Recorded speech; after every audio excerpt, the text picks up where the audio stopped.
Ready for trial. Motion to compel.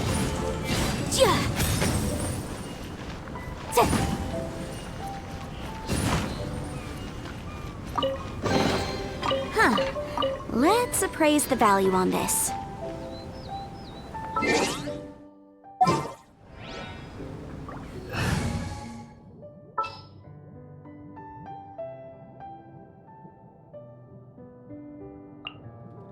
The hunt begins!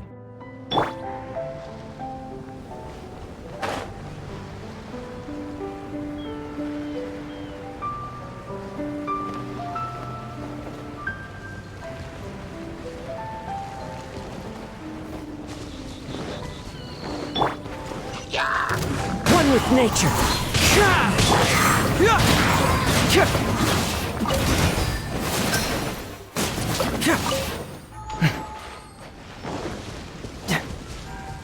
Right. Bring it on!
There's another star! Let's follow it!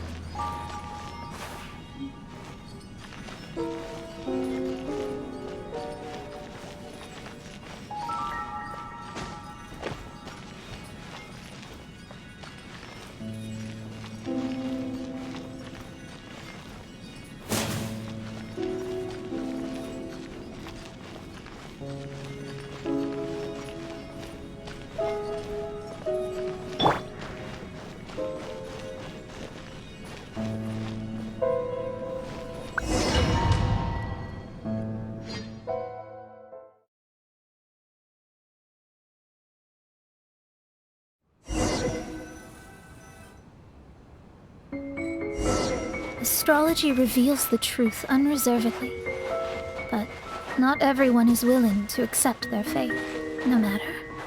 Running into difficulties is part of practicing the craft. I must also become stronger myself in order to convince people.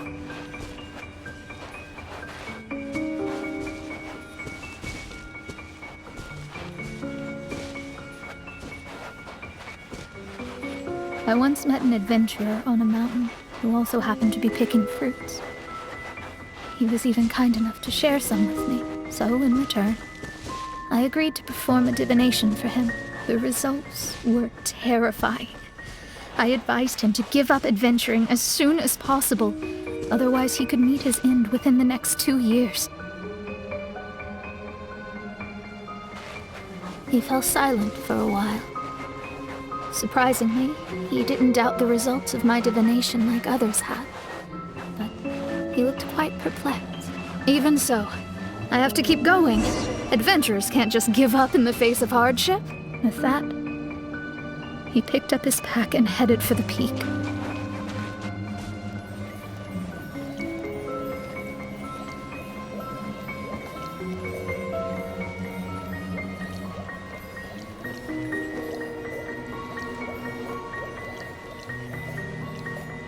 However, try as I might, I could never forget that incident. Why is that?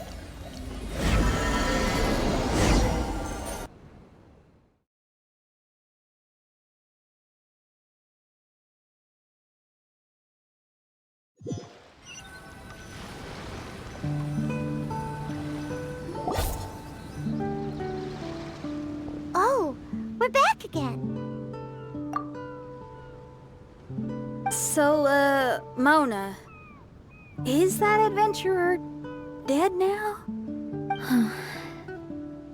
That was the only time I ever saw him, and that was more than 3 years ago, which means he's no longer alive. But isn't there still a chance that he's alive? You know, like maybe you just made a mistake. You can't call it divination if you reject anything bad and believe the good unreservedly. That's just self-deception. Of course, casually performing divination for fun might be a different matter, but in my field of expertise, there's no room for lies. To contradict my own reading would be a blasphemy against astrology. Cruel, but truthful. Such is fate. I don't usually say things like this, but while we're on the topic, I really hope you don't confuse astrology with those fortune stick peddlers that you see along the streets. Astrology does not exist to please. We astrologists are here to verify and witness the truths of this world. Ugh. Which is why astrology is a disdained profession.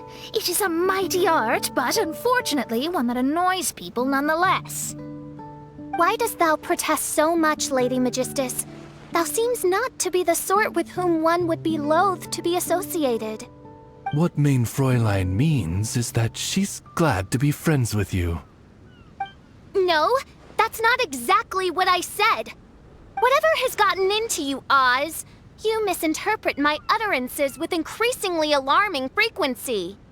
Oh my, why could that be? Perhaps I have been concerned that Main Fräulein could offend her friends, and have been attempting to soften her words. Although you're the only astrologist I know, you've left an awesome impression on me. You're not annoying at all. Those who go snooping around for secrets, yet ignore whatever they don't want to hear, they're the ones who should reflect on themselves. Knowing your fate doesn't come cheap. If one could simply avoid fate with just a few words, no one would have to endure the pain of parting. Mona, don't take others' comments to heart. Follow your heart, and never forget what's right. Oh, I don't need comforting, thank you very much. I'm very tough, you know. Oh, well then, thank you. What dost thou say? Speak up and offer your highest reverence and blessings to the prinzessin. Okay, Your Highness. Instead of making a scene, why don't you go collect the other fragments in the new location reflected by the pool? We can't enter the mirage without them. Main Fräulein, you are the only one with eyes sharp enough to locate the secrets. If that's the case, very well. I shall proceed to the beach. Let's go, Mona. Oh, okay. Coming!